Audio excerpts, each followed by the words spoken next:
Mari angkat kedua tangan kita. Walaupun gunung itu tetap percaya, sebab Engkau yang punya kuasa dalam hidup kami Tuhan. Oh, ini iman kami Tuhan. Tak mengapa, yes Jesus, walaupun masalahku, amin, tetap percaya.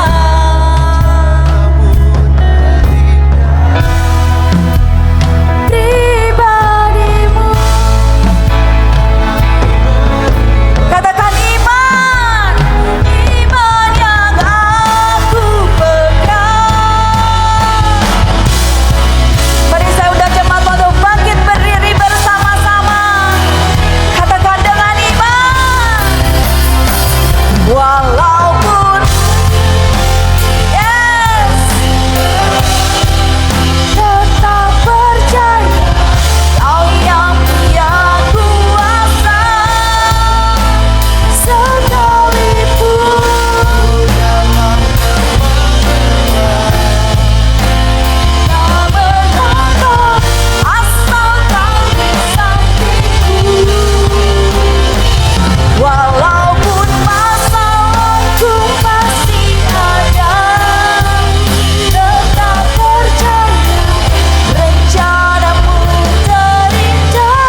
Tuhan. Di dalam nama Yesus, mari jemaat Tuhan yang siap sama-sama katakan amin. Mari lihat kiri kanan, katakan kau akan menerima kuasa hari ini. Haleluya.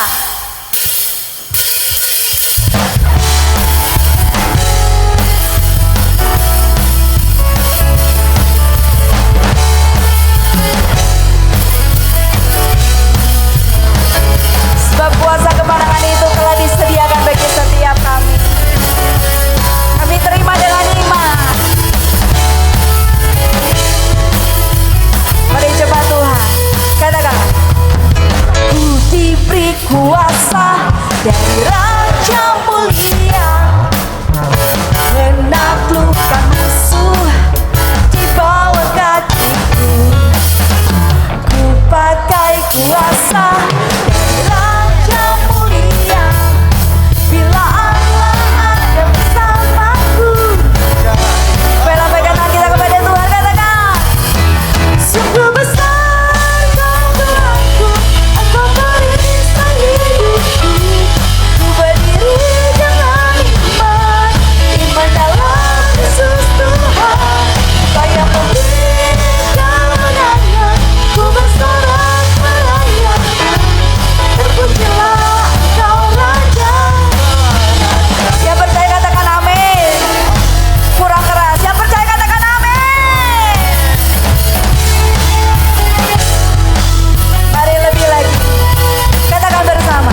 kembali Bapak Ibu Saudara yang kasih Tuhan.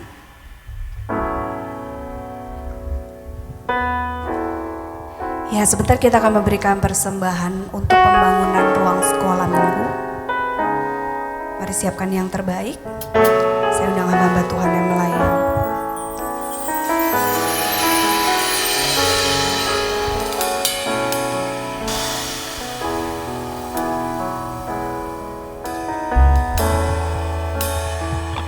Aku punya Tuhan yang besar, yang telah berjanji dan sanggup menggenapi. Imanku bersepakat, percaya kuasanya. Ku terima sekarang kemenangan darimu. Aku punya Tuhan yang besar, yang telah berjanji dan sanggup menggenapi. Imanku bersepakat, percaya kuasanya. Ku terima sekarang kemenangan darimu. Nyanyikan pujian ini. Ku hidup karena percaya, Kau yang berjanji setia. Pengharapanku selalu ada di dalam-Mu. Katakan, aku tidak akan menyerah.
Kami percaya Engkau Allah yang kami sembah, Allah yang besar dan sangat besar. Dan Engkau sekali berjanji, Engkau tidak pernah mengingkari. Terima kasih Bapa untuk kesempatan pagi hari ini. Kami boleh menikmati hadirat-Mu di tempat ini. Sebab Engkau ada di tengah-tengah kami. Dan ketika Engkau hadir di tengah-tengah kami, maka kami percaya segala sesuatu boleh terjadi. Mujizat terjadi, kesembuhan terjadi, kelepasan terjadi, pemulihan terjadi, dan berkat-berkat dicurahkan berlimpah-limpah. Terima kasih Bapa. Dan kami tahu Engkau sangat rindu untuk memberkati setiap kami. Mari nyatakan isi hatimu, nyatakan kerinduanmu ya Tuhan. Kami siap menerima berkat daripadamu. Berikan hikmat pengertian kepada kami, supaya kami dapat menangkap apa yang menjadi isi hatimu. Urapi juga lidah mulut bibir hambamu, biar apa yang hamba sampaikan semuanya berasal daripadamu. Dan hanya Engkau saja yang layak ditinggikan. Segala pujian, hormat, dan kemuliaan bagimu di dalam nama Tuhan Yesus Kristus, yang siap mendengarkan firman Tuhan. Bersama-sama kita katakan haleluya. Silakan duduk kembali. Aduh, saya lupa bawa masker nih, mulik bek banget ini. Saya pikir kahuruan gitu ya.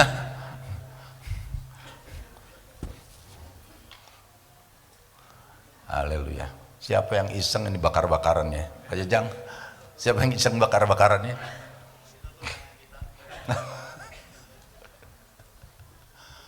Iya. Salam saudara. Gimana kabarnya? Luar biasa, yakin ya. Walaupun masih banyak cicilan, tetap luar biasa. Ini nggak kelihatan nih, kabutnya gelap sekali nih. Terima kasih buat Pak Jajang untuk kesempatan yang diberikan kepada saya. Ya, saudaraku yang kasih Tuhan, kalau saudara dikasih pilihan, kalau saudara boleh memilih, disuruh memilih, lebih suka mana? Ditraktir apa mentraktir? Hah? Yang suka ditraktir tolong angkat tangan. Wah, belagu ya. Jaim. Yang bener aja nggak angkat tangan. Saya juga suka ditraktir mah itu kan. Yang suka mentraktir. Tuh, cuma 2 orang kan. Yang lainnya cari aman kan? Zaman sekarang memang seperti itu. Pokoknya aman Pak, aman. Cari aman aja. Ya, saudaraku yang kasih Tuhan, memang ya manusiawi sekali ya. Kalau kita suka ditraktir, betul ya? Itu manusiawi lah, wajar lah. Pengennya suka menerima daripada memberi. Ya, kita juga suka menerima perhatian, suka menerima kasih sayang, apalagi suka menerima hepeng ya. Aduh, suka sekali. Hepeng, you know hepeng kan? Ya, fulus. Ya, saudaraku yang kasih Tuhan, waktu masa-masa pandemi, tahun 2020 ya, itu saya ingat persis bulan Maret, mulai pandemi lockdown ya. Selama pandemi itu kan kita nggak bisa ngapa-ngapain, betul ya? Suasana mencekam, benar-benar mengerikan dan menakutkan. Hampir setiap saat itu ambulan ngeong lewat rumah saya itu, aduh nih ambulan terus bolak-balik. Ngeri, pokoknya suasana mencekam waktu pandemi itu. Belum lagi beberapa saudara kita meninggal, dipanggil Tuhan karena apa? Kena COVID, bukan kena DB ya, kena COVID. Almarhum Pak David Cakra, gembala kita, aduh, meninggal, panggil Tuhan.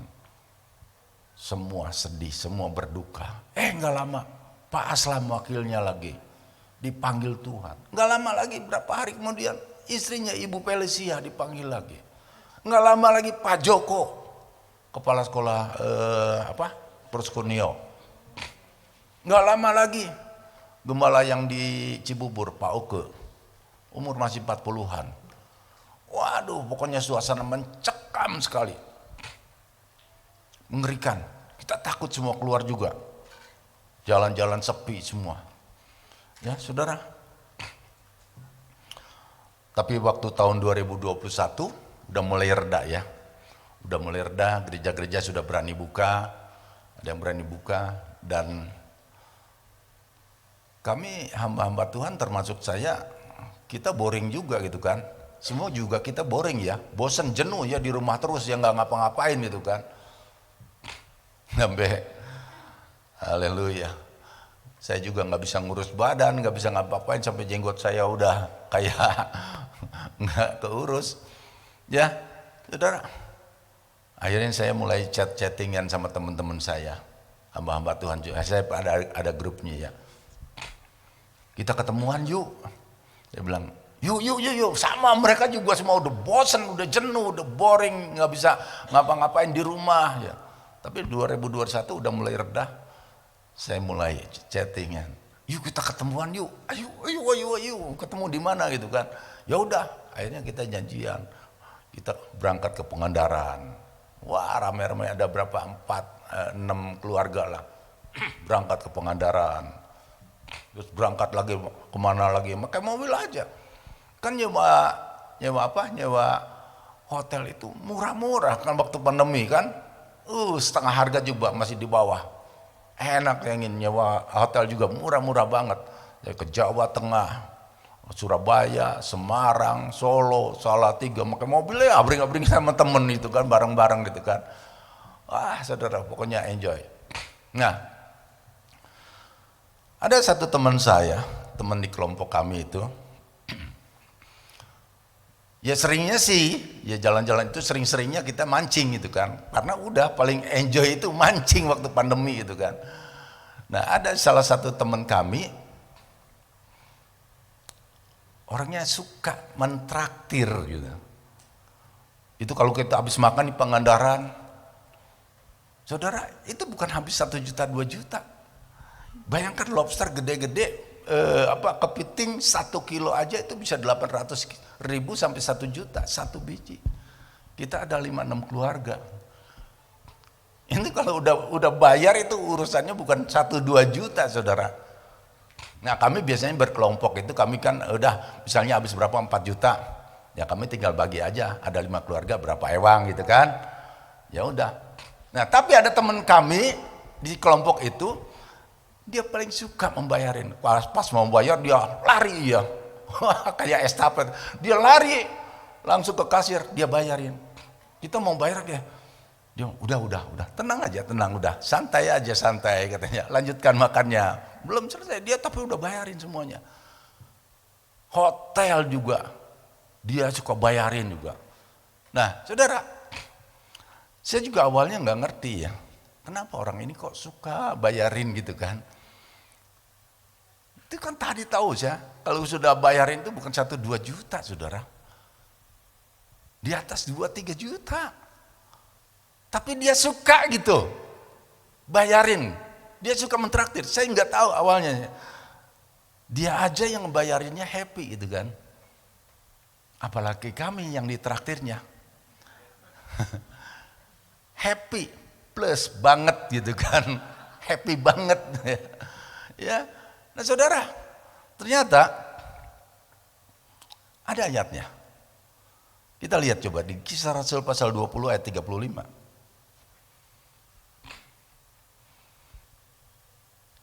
Kisah Rasul pasal 20 ayat 35 bisa ditampilkan? Ya, sama-sama ya kita baca. Oh, sini ada ya. Sama-sama ya. 1, 2, 3. Dalam segala sesuatu telah kuberikan contoh kepada kamu, bahwa dengan bekerja demikian kita harus membantu orang-orang yang lemah dan harus mengingat perkataan siapa? Tuhan Yesus. Sebab ia sendiri telah mengatakan, apa? 1, 2, 3. Amin. Ini perkataan siapa? Tuhan Yesus sendiri lebih berbahagia memberi daripada menerima. Alasannya apa, saudara? Kok Tuhan Yesus bisa ngomong gitu? Alasannya apa? Lebih berbahagia memberi daripada menerima. Nah itu, saya juga nggak tahu tadinya alasannya. Teman saya kok suka banget ya bayarin gitu kan. Ternyata ayatnya ada. Dia happy loh, dia waktu bayarin tuh happy. Bukan, aduh gua lagi dibayarinnya, kantong gua kempes. Enggak. Alasannya apa? Tuhan Yesus ngomong lebih berbahagia memberi daripada menerima. Nah, kita mau melihat yang pertama. Alasannya, karena memberi itu adalah salah satu karakter sifat Tuhan Yesus sendiri. Amin. Memberi itu sifat Tuhan sendiri. Ya. Nah saudara, kita mau melihat ya, Yakobus pasal yang pertama ayat yang 17.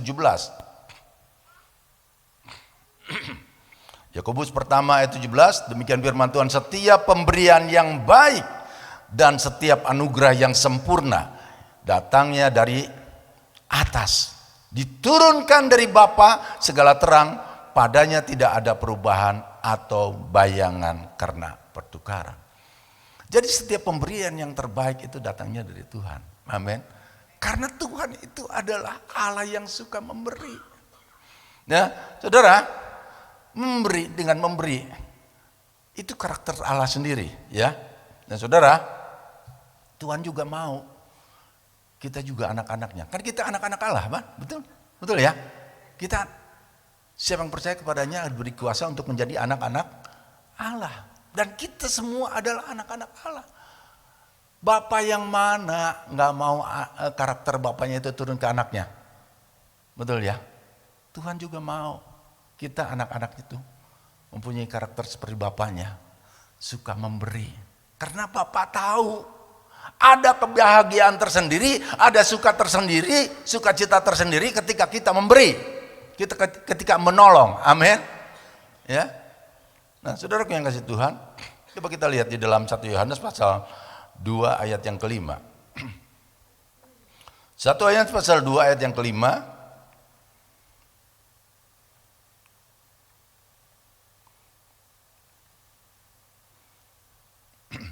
Demikian firman Tuhan, tetapi barang siapa menuruti firman-Nya, di dalam orang itu sungguh sudah sempurna kasih Allah.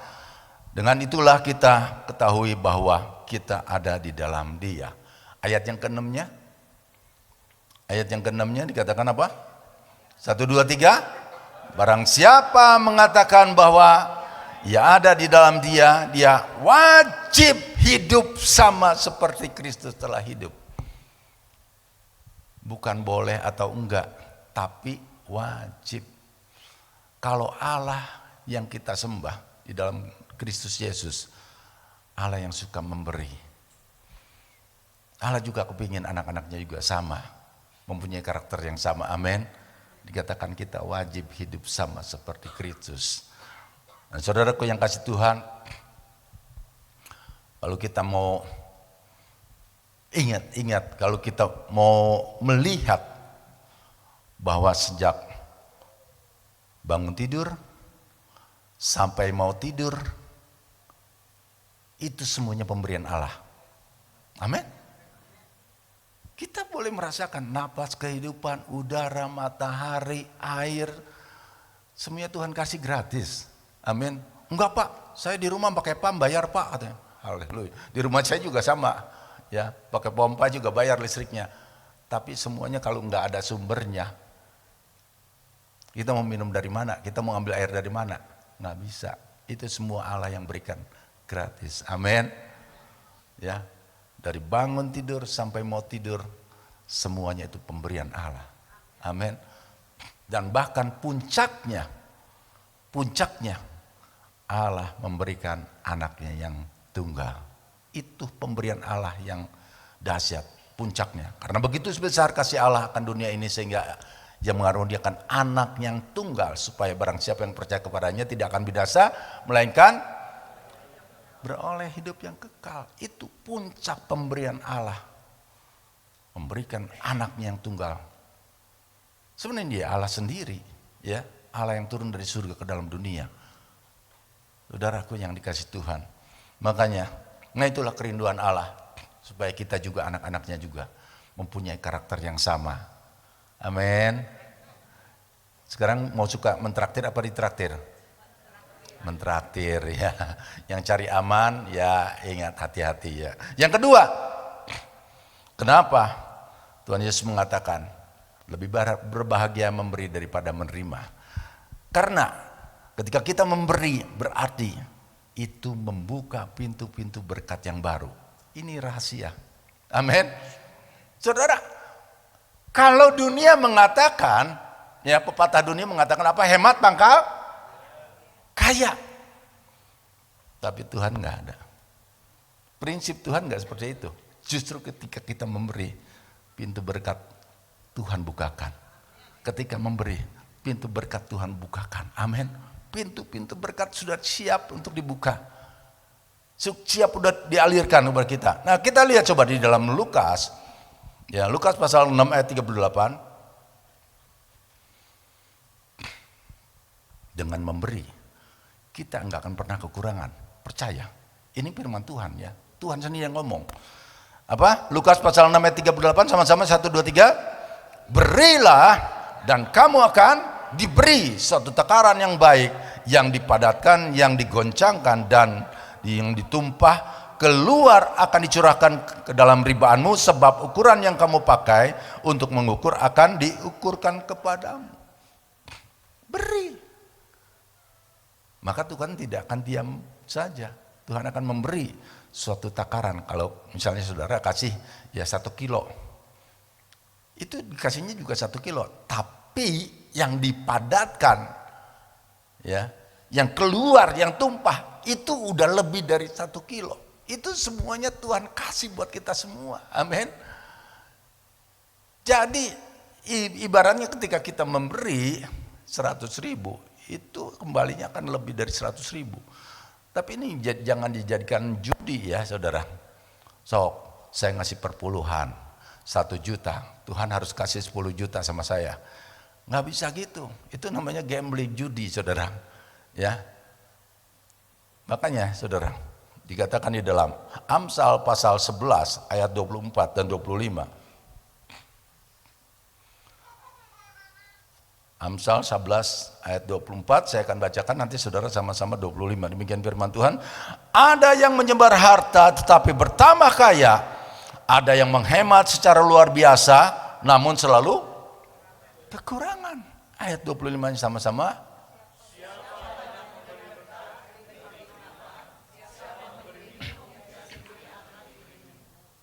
Enggak ditulis siapa yang menghemat harta akan diberi kelimpahan, enggak kan?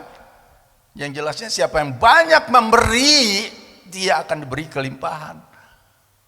Ketika kita memberi, itu pintu berkat Tuhan bukakan. Amin. Jelas dikatakan firman Tuhan, ada yang menyebar harta secara luar biasa namun tidak pernah kekurangan. Tapi ada orang yang menghemat hartanya secara luar biasa, artinya pelitnya ampunnya. Ya, cap jahe katanya gitu kan. Pelitnya minta ampun. Tapi dia selalu kekurangan. Kenapa? Ya iyalah, orang pintu-pintu berkat enggak dibuka, betul ya? Pintu-pintu berkat tidak terbuka karena dia apa? Pelit. Ketika kita memberkati, pintu berkat terbuka. Ketika kita memberi, pintu berkat terbuka. Itu rahasianya. Amin. Kalau kita mau diberkati, kita harus banyak memberi. Ya, ini saya kasih ilustrasi. Saya cerita dulu, saya flashback ke zaman saya waktu masih SMP, umur 13 tahun, 14 tahun ya. Saya masih ingat jelas. Dulu waktu saya zaman di SMP, saya suka olahraga, suka sepak bola gitu kan. Cikampek kan panas, beda sama Lembang dingin ya. Cikampek panas, daerah yang panas. Kalau habis olahraga udah capek, pengen minum air yang segar. Dulu kayaknya kami belum punya kulkas ya, belum ada kulkas. Dulu kan air biasanya disimpan di dalam kendi kendi tanah liat ya. Itu disimpan sehari itu kalau besoknya diminum tuh aduh segernya minta ampun, betul ya?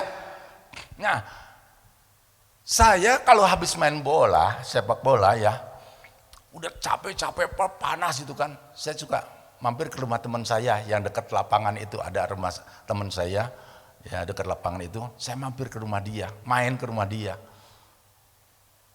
Saya langsung ke sumur belakang, sumur timba. Itu sumurnya enggak dalam, cuman 1-2 meter lah, cetek. Saya ambil, saya ciduk langsung saya minum saudara. Aduh itu airnya seger banget, ada manis-manisnya. Saya bukan iklan loh ya, tapi benar-benar seger banget, enak banget. Tapi dia bilang, Pak dulunya ini sumur ini sih nggak deet kayak gini, you know deet, ya cetek gitu kan, semeter 2 meter, gampang lah ciduknya juga. Dulu dalam 10 meteran katanya.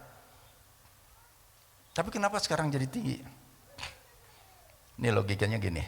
Ketika dia menggali sumur, nah 10 meter anggaplah 10 meter. Nah situ kan keluar mata air ya. Nah ketika keluar mata air mereka tidak melanjutkan lagi karena sudah tidak tertahan gitu kan. Ya sudah, batasnya 10 meter itu keluar mata air. Waktu keluar mata air lubangnya kecil sebesar gini, betul ya? Keluar mata air. Nah ketika air diambil dari atas, dari bawah kan ngedorong lagi kan, betul ya? Karena tekanannya lumayan cukup tinggi ya, mata air. Dari atas ngedorong lagi. Dari bawah ngedorong lagi. Dari atas diambil lagi, dari bawah ngedorong lagi. Dari atas diambil lagi, dari bawah ngedorong lagi. Setiap hari terus diambil. Dari bawah setiap hari terus, setiap saat ketika diambil ngedorong lagi dia. Nah, itu lubang mata air yang tadinya sebesar gini, itu jadi korosi. Korosi apa? Terkikis ya, jadi nggak segini lagi lubangnya karena di atas diambil, di bawah ngedorong lagi, yang namanya tanah dong, betul ya, pasti itu ada kikisan, akhirnya dari segini menjadi sebesar gini mata airnya. Sama nggak dengan firman Tuhan, ketika kita memberi pintu berkat dibukakan, amin. Jadi debitnya semakin besar, debitnya semakin melimpah. Air aja bisa seperti itu. Alamiah, amin. Ketika mereka berguna, diambil, berguna untuk banyak orang, berani memberi, maka debitnya juga akan semakin besar. Sama kita juga ketika kita berani memberi, maka pintu-pintu berkat itu sudah dibukakan. Berkat akan berlimpah-limpah datang kepada kita, amin. Ya, saudaraku yang kasih Tuhan. Nah, tapi apa jadinya saudara? Waktu beberapa bulan kemudian saya ke situ lagi, saya mau ciduk air lagi. Beberapa bulan kemudian saya mau ciduk air lagi seperti biasa, minum air segar gitu kan. Aduh udah nikmat banget. Waktu saya mau minum, itu airnya enggak segar lagi. Airnya bau busuk. Bau kocok, you know, comberan, bau got gitu kan. Saudara tahu kan bau got kan, ya? Saya tanya, ini kenapa begini? Saya bilang sumurnya, dulu sumurnya masih tinggi gitu kan, masih tinggi, tapi airnya nggak bisa diminum, bau busuk.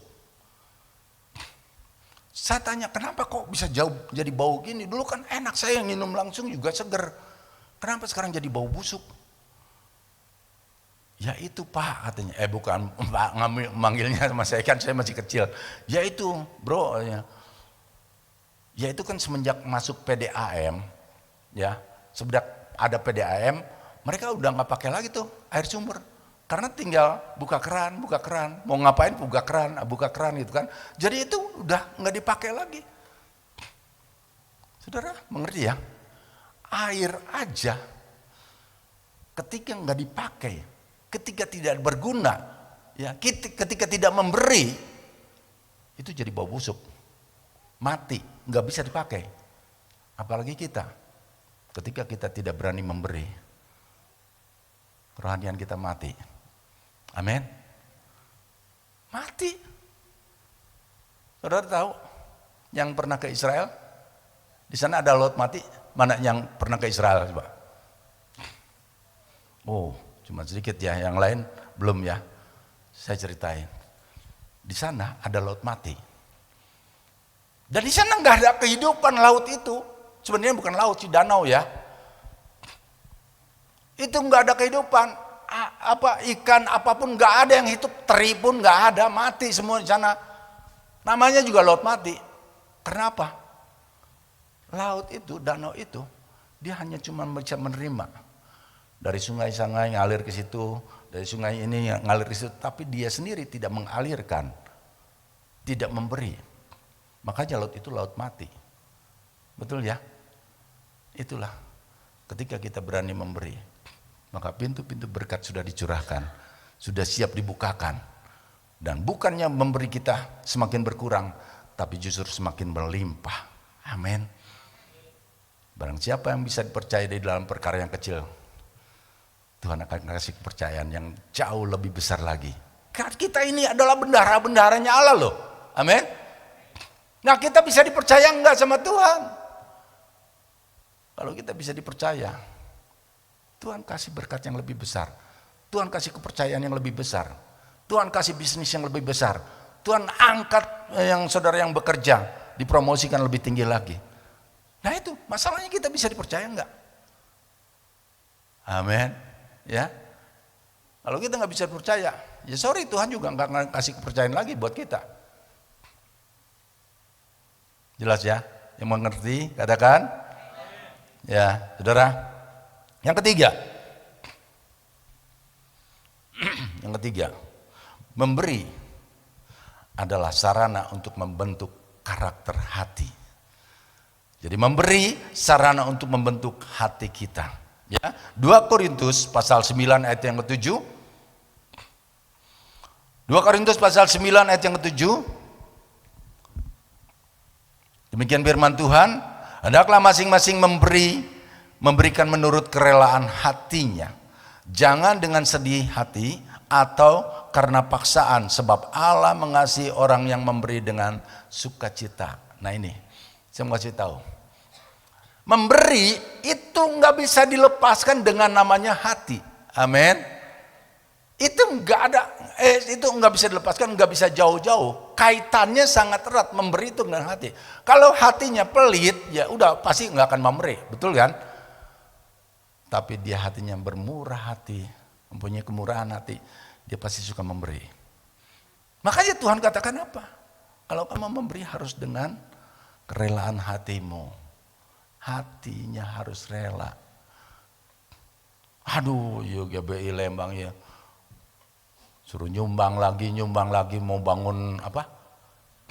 Bangun gedung sekolah minggu lagi, rumah orang oge gubuk, kumaha. Saudara hati-hati. Jangan salah. Ketika kita memberi, pintu-pintu berkat dicurahkan loh. Amin. Ya, pintu berkat-berkat dibuka sama Tuhan. Saudaraku yang kasih Tuhan, ingat janda yang miskin yang memberikan persembahan 1 peser, amin. Dengan orang-orang Farisi yang memberikan begitu banyak, Tuhan bilang sama murid-muridnya, persembahan mana yang paling besar? Itu, janda itu, yang miskin itu, yang memberikan sedikit itu, amin. Ketika kita berani memberi, pintu-pintu berkat dicurahkan. Nah, yang ketiga tadi katakan apa? Ketika kita memberi juga, itu adalah sarana untuk membentuk hati kita. Makanya hati dengan memberi itu nggak bisa dipisahkan, ya. Dengan memberi itu kita dilatih untuk tidak terikat dengan harta. Amin.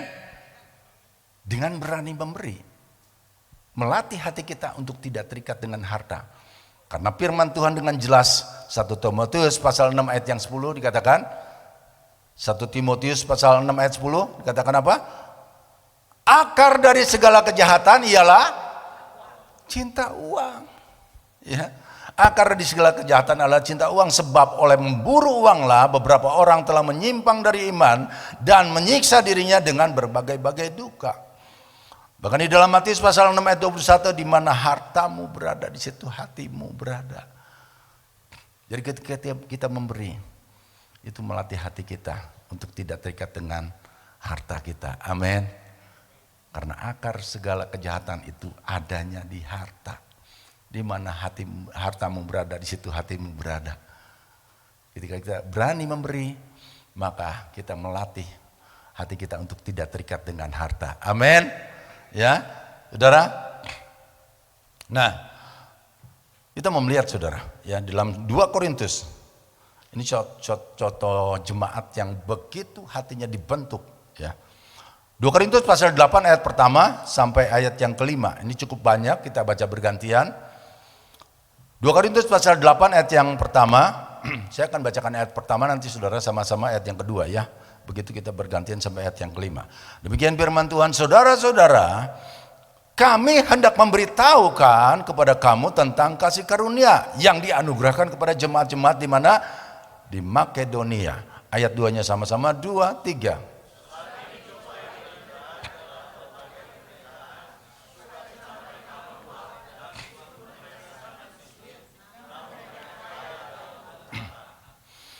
Ayat yang ketiga, aku bersaksi bahwa mereka telah memberikan menurut kemampuan mereka, bahkan melampaui kemampuan mereka. Ayat yang keempatnya sama-sama, 2, 3.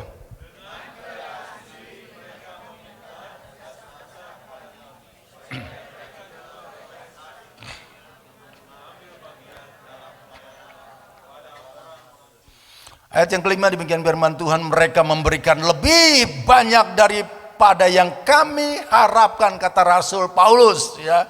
Mereka memberikan lebih banyak daripada yang kami harapkan.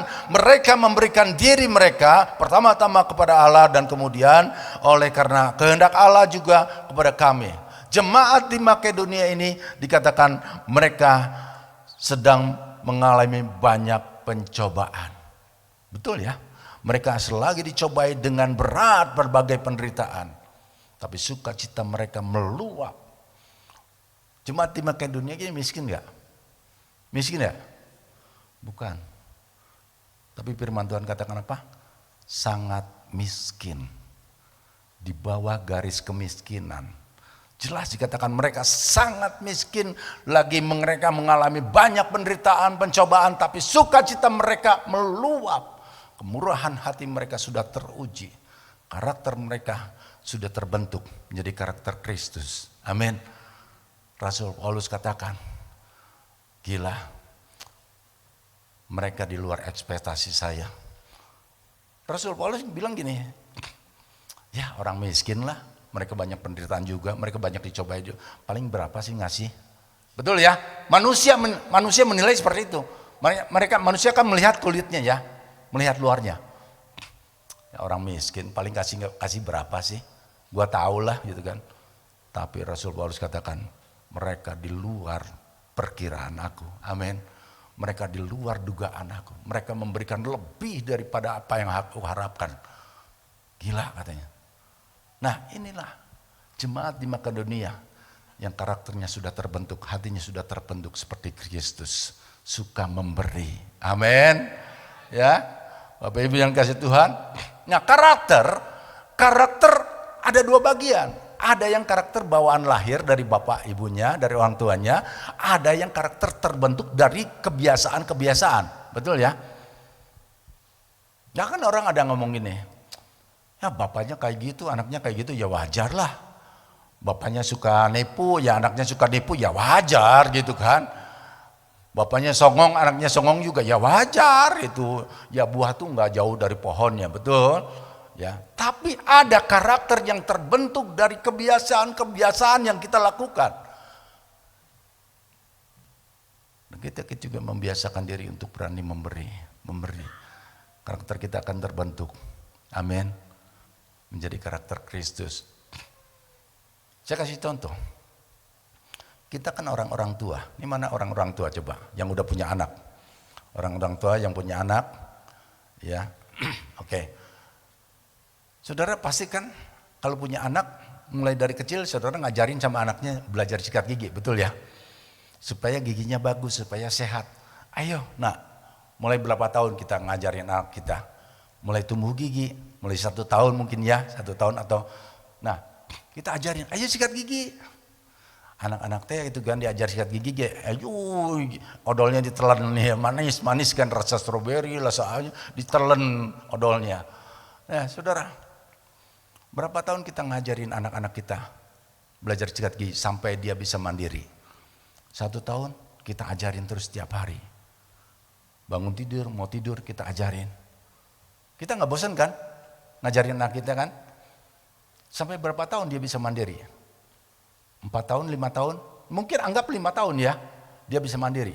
Nah, ketika dia bisa mandiri, belajar sikat gigi sendiri, bangun tidur, mau tidur, dan itu akan terbawa terus sampai tua, ya, betul ya? Sampai tua, ada kan sini bapak-bapak yang udah, bapak umurnya udah berapa pak? 75, bapak nggak sikat gigi? Tapi sikat gigi kan, walaupun ompong juga, giginya disikat sambil bersiul. Karena giginya gigi palsu gitu kan. Coba saudara yang punya gigi, bisa kan saudara sikat gigi sambil bersiul? Nggak bisa. Bapak ini bisa. Sampai tua, kita terus sikat gigi. Nggak pernah lepas dari sikat gigi.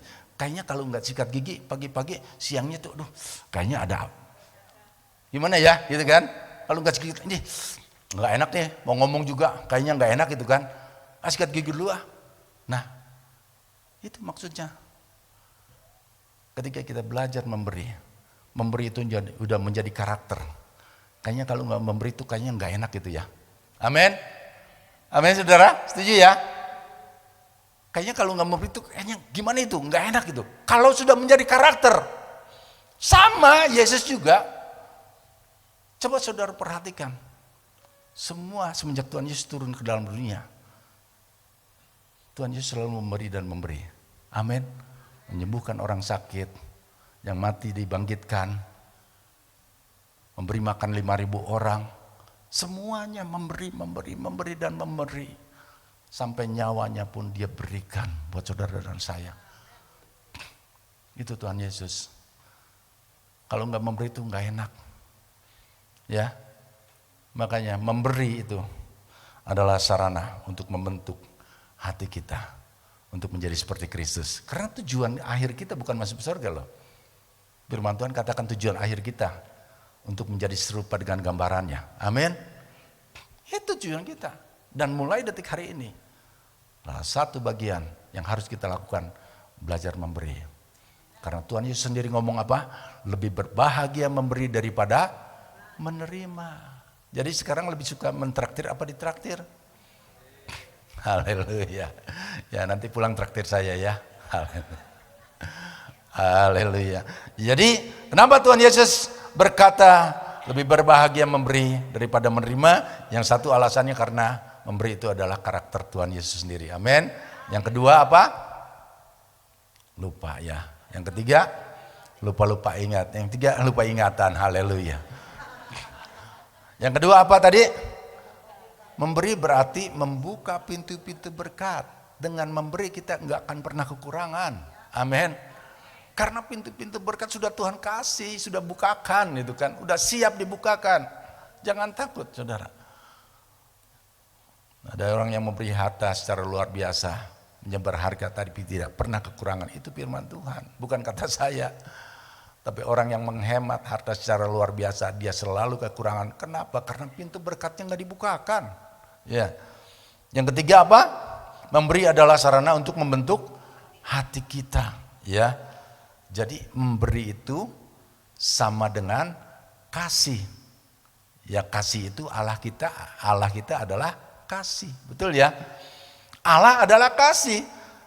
Coba kita lihat ayat terakhir 1 Yohanes pasal 3 ayat 17 dan 18. 1 Yohanes pasal 3 ayat 17, 1 Yohanes pasal 17, 1 Yohanes pasal 3 ayat 17, demikian firman Tuhan. Barang siapa mempunyai harta duniawi, jelas ya. Ini bukan gambaran, tapi jelas ngomongnya harta duniawi, duit gitu kan. Dan melihat saudaranya menderita kekurangan tetapi menutup pintu hatinya terhadap saudaranya itu, bagaimanakah kasih Allah dapat tetap tinggal di dalam dirinya. Ayat yang ke-18-nya sama-sama 2-3.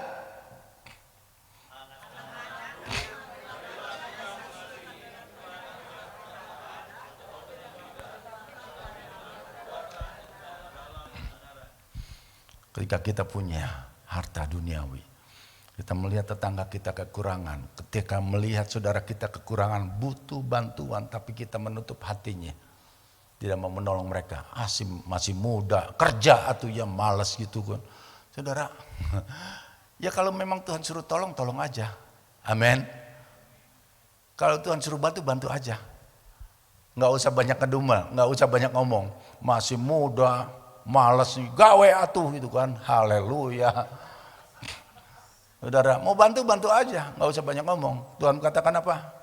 Lakukan dengan perbuatan, bukan hanya dengan omongan saja. Amin. Kalau kita tidak memberi, dikatakan firman Tuhan, bagaimana mungkin kasih Allah bisa tinggal di dalam dia. Allah itu kasih. Amin. Kasih itu memberi.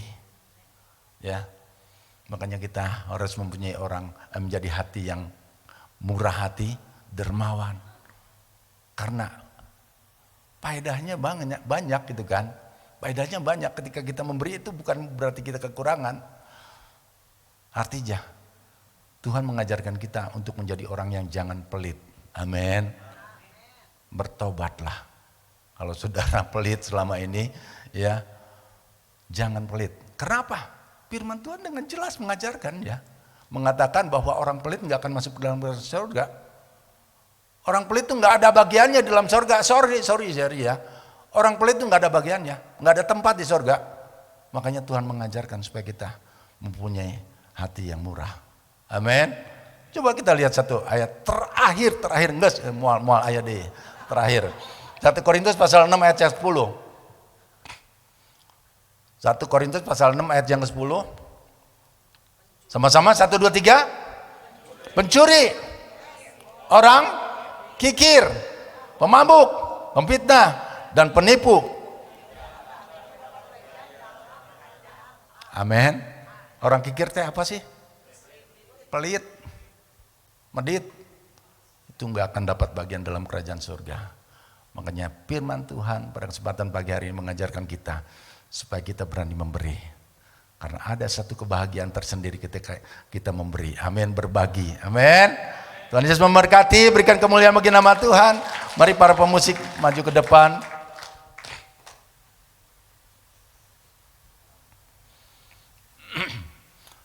Yuk saya undang bangkit berdiri.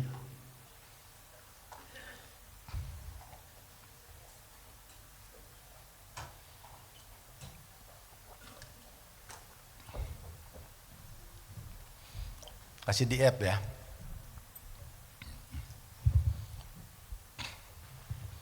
Kita nyanyikan lagu ini tapi rapnya aja, app.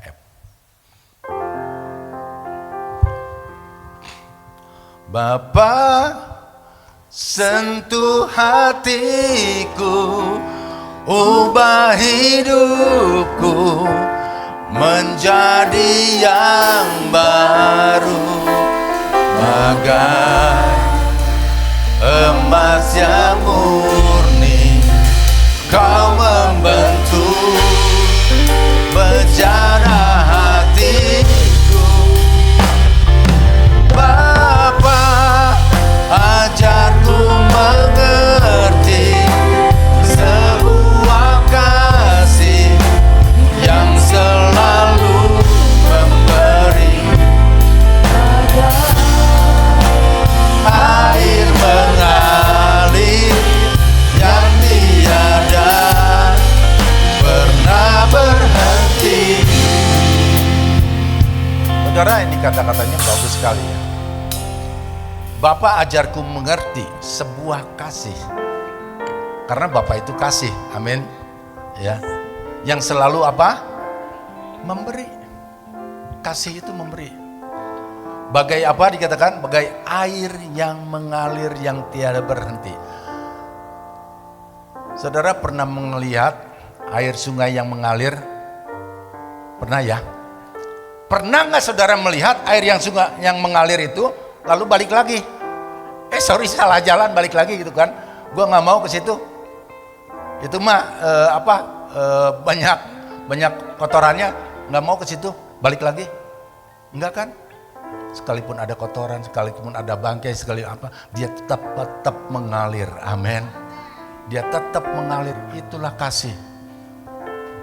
Apakah saudara ketika saudara membantu orang lain, menolong orang lain, sorry, gue mah nggak mau nolong dia mah nggak tahu terima kasih, dia mau berterima kasih sama saya, nggak gitu.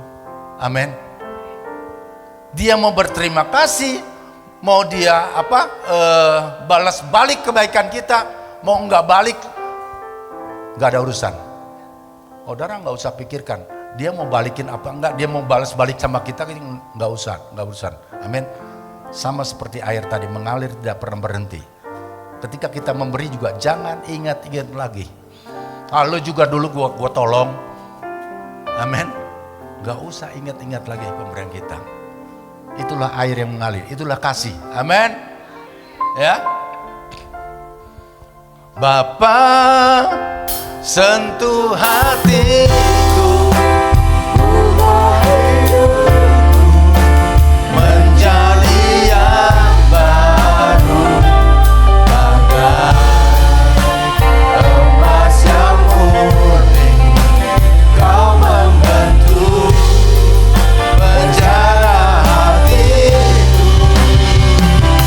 Bapa, ajarku mengerti sebuah kasih yang selalu memberi, bagai air mengalir yang tiada pernah berhenti. Bagai air yang mengalir, air mengalir yang tiada. Sekali lagi katakan, bagai air yang mengalir, bagai air mengalir yang tiada pernah berhenti. Haleluya. Bapak, terima kasih untuk firman-Mu ya Tuhan. Terima kasih firman-Mu yang sudah mengajarkan apa arti kehidupan kami, supaya kami tidak menjadi orang yang pelit. Kami belajar memberi untuk membuka pintu-pintu berkat, membentuk karakter hati kami, supaya kami menjadi serupa dengan gambaran-Mu ya Tuhan. Terima kasih Bapa, terima kasih. Meteraikan firman-Mu di dalam setiap hati dan pikiran kami, sehingga kami bukan hanya menjadi pendengar saja, tapi lebih dari itu, kami mau menjadi pelaku firman-Mu Tuhan. Kami mau berubah, kami mau belajar memberi. Terima kasih Bapa. Berkati umat-Mu, GBI Lembang, Gembala di tempat ini, semua pengerja. Dalam nama Tuhan Yesus Kristus yang diberkati, bersama-sama kita katakan.